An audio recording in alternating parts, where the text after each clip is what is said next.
Bonjour à tous. Alors aujourd'hui, je vous propose l'exercice de géométrie dans l'espace du bac S 2019 d'Amérique du Sud, un sujet en novembre. Il y a deux parties. Une première partie où on va tracer une section de cube par un plan, donc très graphique, et une partie B, on va dire plus classique, avec un calcul de volume d'une pyramide, donc équation cartésienne, représentation paramétrique et calcul de distance. On est parti. Analysons la figure. Donc on a un cube A, B, C, D, E, F, G, H. On considère M ici le milieu donc de FB. Ensuite I le milieu de BC. P c'est le centre de la face. A, D, H, E. Cette face est un carré puisqu'on a un cube. Donc ça sera l'intersection des diagonales ED et AH dans le carré AE, HD. Et on a un dernier point, le point N qui est en bas ici. Et il est défini par un vecteur. Il faut, pour placer ce point M, prendre un déplacement, donc GC, le diviser par 2, donc on fait la moitié du déplacement, ici GC, et on va le reporter ici, donc on fait une translation, et on obtient le point N, d'accord? Donc on va en parler. Première partie, donc on va construire une section de ce cube par un plan, le plan MNP. Alors tout de suite, on regarde sur GeoGebra que vous situez bien le problème. Nous voici donc avec une belle figure en 3D. Ici, je vais pouvoir comme ça faire tourner le point MPN. Je vais créer un plan. J'avais déjà tout préparé. Le voici. L'avantage sur GeoGebra, quand on tourne, vous voyez ce plan, il est comme ceci. Et on veut tracer la section, donc l'intersection de ce plan avec chaque face du cube. Et vous voyez, on la voit qui se trace progressivement avec les couleurs. Je l'ai faite ici aussi. GeoGebra fait ça très bien. Voilà. Donc voilà ce qu'on doit trouver. C'est donc la section du plan, la section du cube par ce plan. Vous voyez, c'est très joli ici. Et donc, c'est le sujet, c'est la question de la partie A. Première question, justifier que la droite MN coupe le segment BC en son milieu. Alors ici, la droite MN, je vais relier MN, et il se trouve que ça passe par I. Alors ça, c'est sur le dessin, mais ça, on ne sait pas que ça passe par I. C'est justement ce qu'on va essayer de montrer, parce que I, on sait que c'est le milieu de BC. Pourquoi est-ce que ce segment couperait BC en son milieu? On a deux segments, deux milieux, il faut tout de suite penser à des parallélogrammes. Comment est-ce qu'on peut démontrer qu'on a un parallélogramme? Ce parallélogramme dont je vous parle, c'est le parallélogramme BMCN. Voilà, BMCN, celui-là. Ça, on va démontrer que c'est un parallélogramme. Et donc, comme c'est un parallélogramme, ces diagonales vont se couper en leur milieu. C'est tout simple. On va faire ça avec des vecteurs. Le vecteur CN, il est par définition égal à 1/2 de GC. Et GC, parce que c'est un cube, c'est 1/2 aussi de FB. D'accord? Il se trouve que M étant le milieu de FB, M est le milieu du segment FB ou BF, c'est pareil. On a donc le vecteur MB qui est égal à la moitié du vecteur FB. Et ces deux choses-là nous font dire que le vecteur CN est égal au vecteur MB. Conclusion, CN égale MB, on a donc un parallélogramme. Et donc, on va dire que CNBM est un parallélogramme, parce que l'égalité de deux vecteurs, ça me donne un parallélogramme. Égalité de vecteurs, ça veut dire des longueurs qui sont égales, et ça veut dire des côtés parallèles, et dans le bon sens. Donc ici, parallélogramme. Et donc, principale propriété d'un parallélogramme, c'est que les diagonales se coupent dans leur milieu. Donc, les diagonales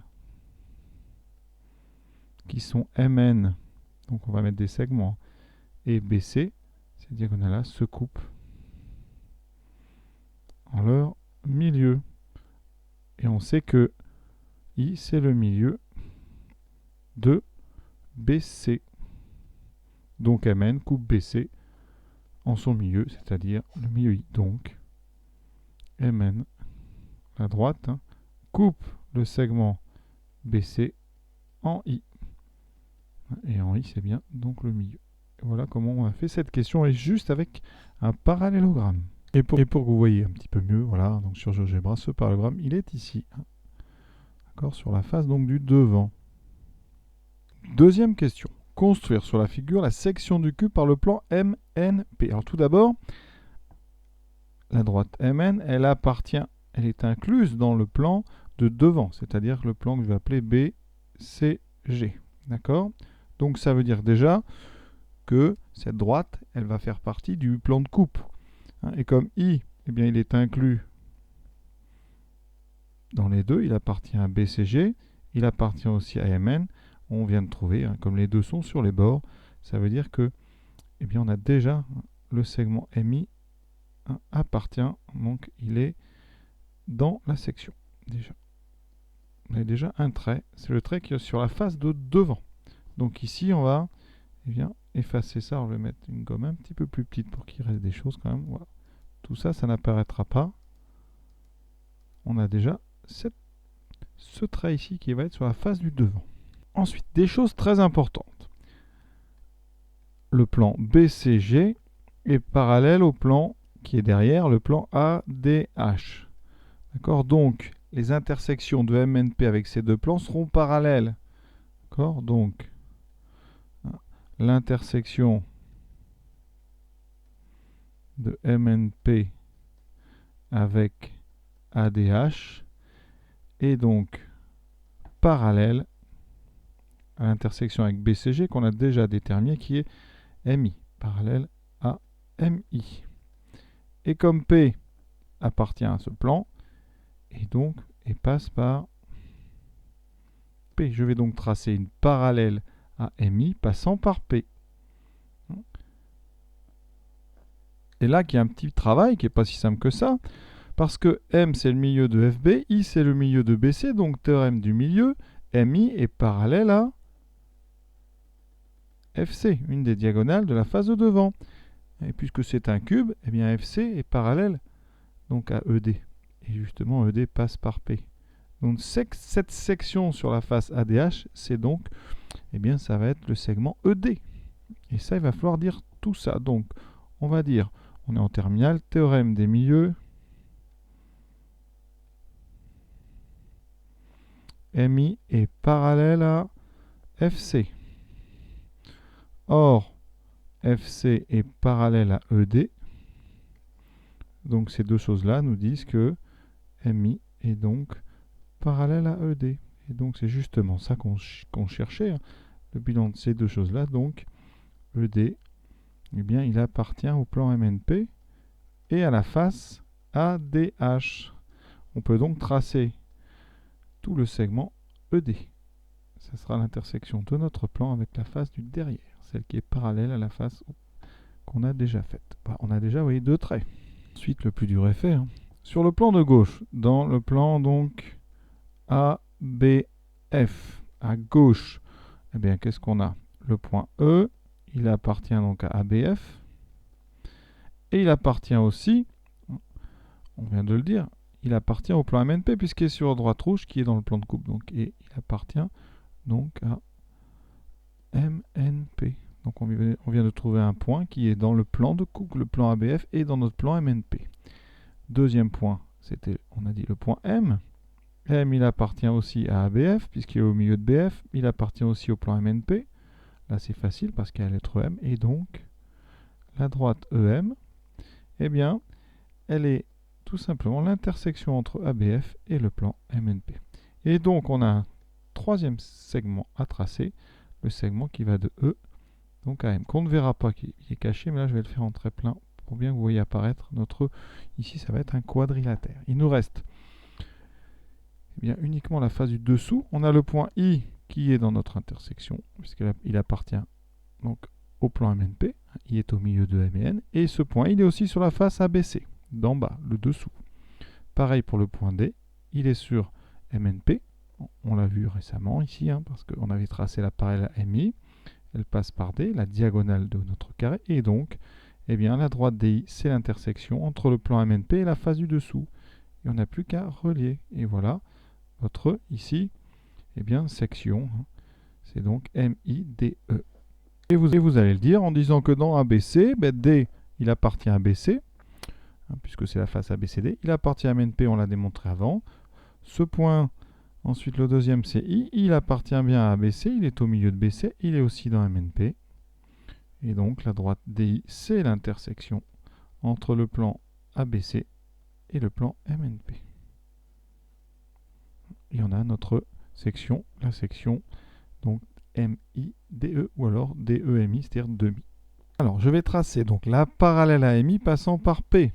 Je vais donc dans l'outil parallèle, j'indique la droite ici MI et là le point P. Voilà, vous pouvez vérifier ici, hein, on a bien les deux droites qui sont parallèles. C'est quand même vraiment pratique, c'est vu en 3D.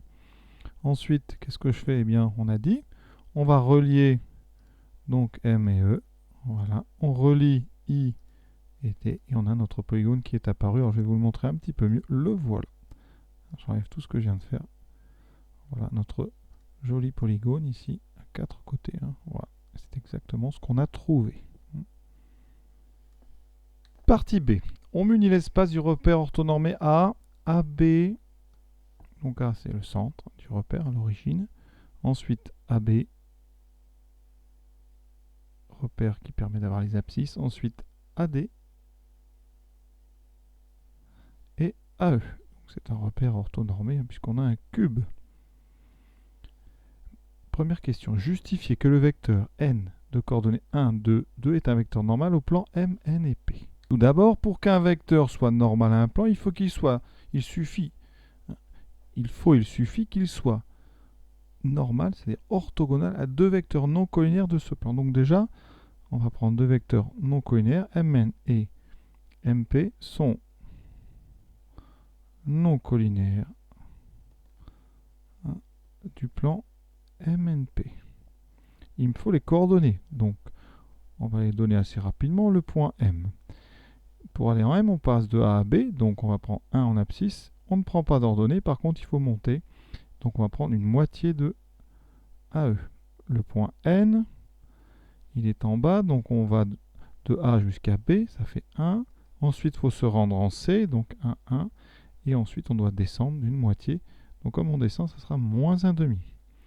Et il me manque le point P. Il est au milieu de la face, donc j'ai pas de vecteur AB. Par contre, il faut que je prenne une moitié de AD et une moitié de AE. Voilà mes trois coordonnées.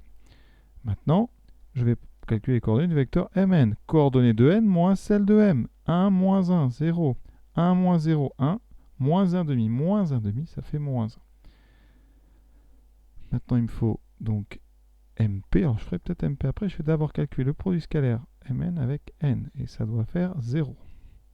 0 fois 1, ça fait 1. Plus 1 fois 2, 2. Pardon, 0 fois 1, je dis des grosses bêtises. 0 fois 1, ça fait 0. Plus 1 fois 2, ça fait 2. Plus moins 1 fois 2, ça fait plus moins 2. Donc ça fait bien 0. Mn est bien orthogonal à n. Maintenant, je prends MP. Donc 0 moins 1, moins 1. 1 demi moins 0, 1 demi.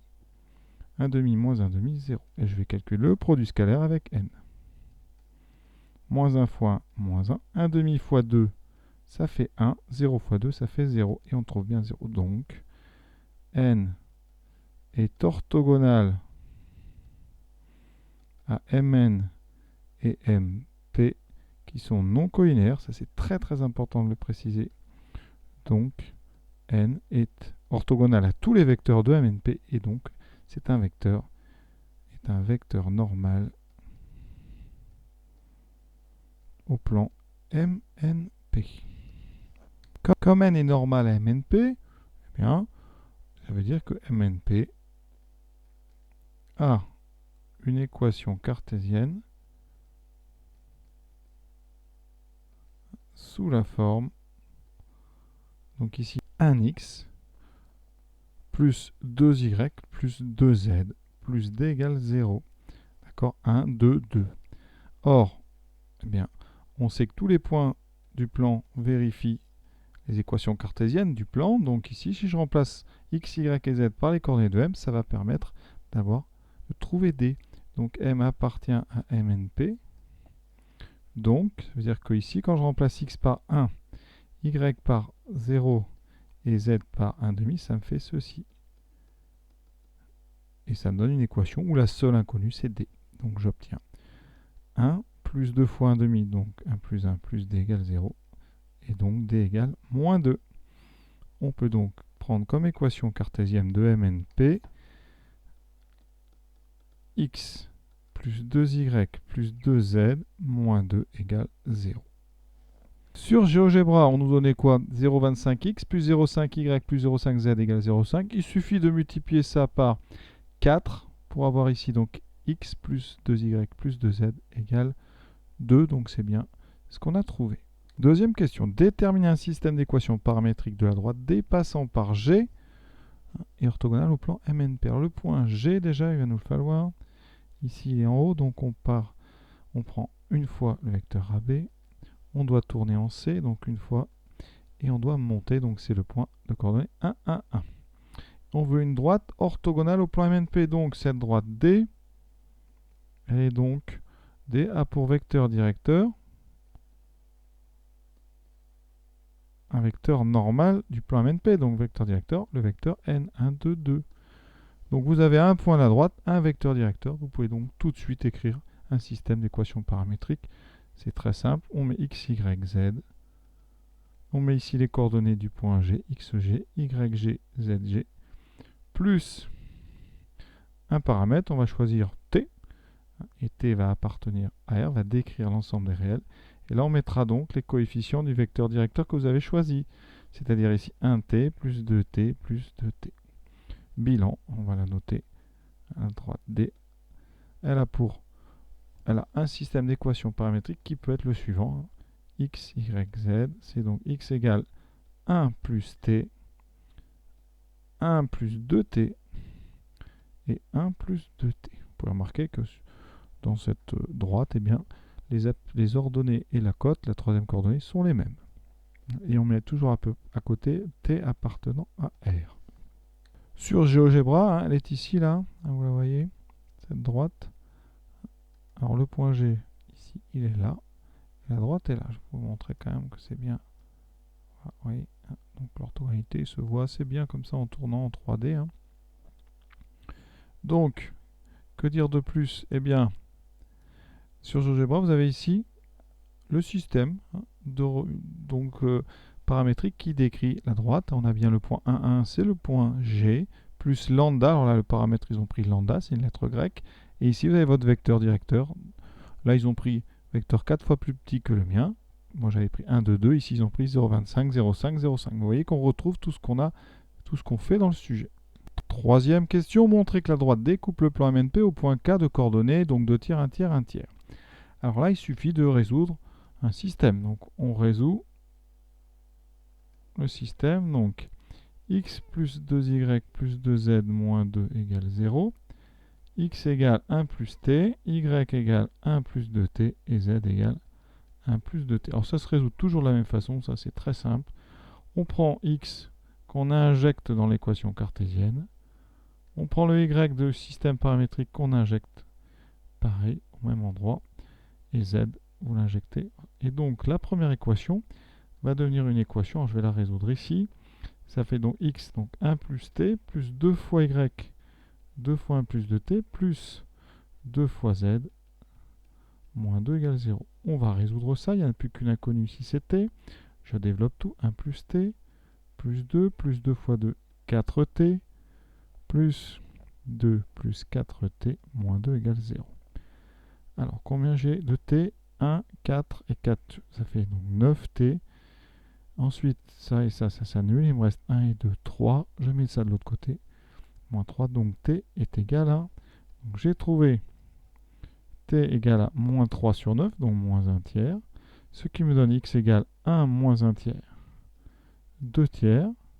Parfait, c'est ce qu'on devait trouver. Y, 1 plus 2t, donc 1 plus 2 tiers qui fait 1 moins 2 tiers, parce que t c'est moins 1 tiers. Il reste effectivement 1 tiers, et z c'est pareil. Donc, vous voyez bien qu'on a trouvé une seule valeur possible, hein, et donc par équivalence, on a bien D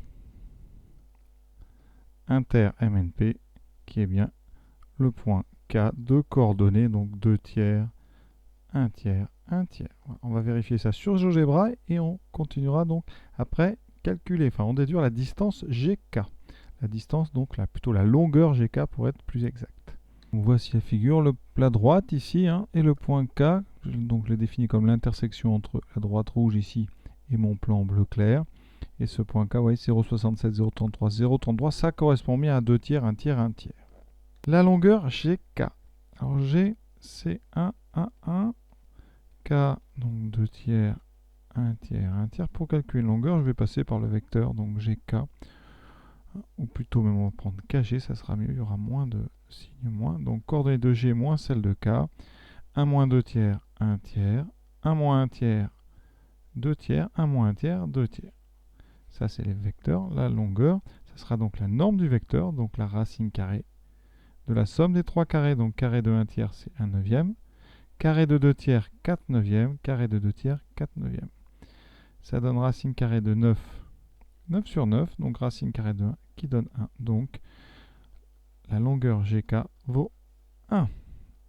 On regarde ça tout de suite sur GeoGebra. Donc j'ai K ici et G. Alors il faut juste les voir les deux en même temps. Voilà, je vais définir le segment, donc KG, et je regarde ici, vous voyez en bas, la distance ici est égale à 1.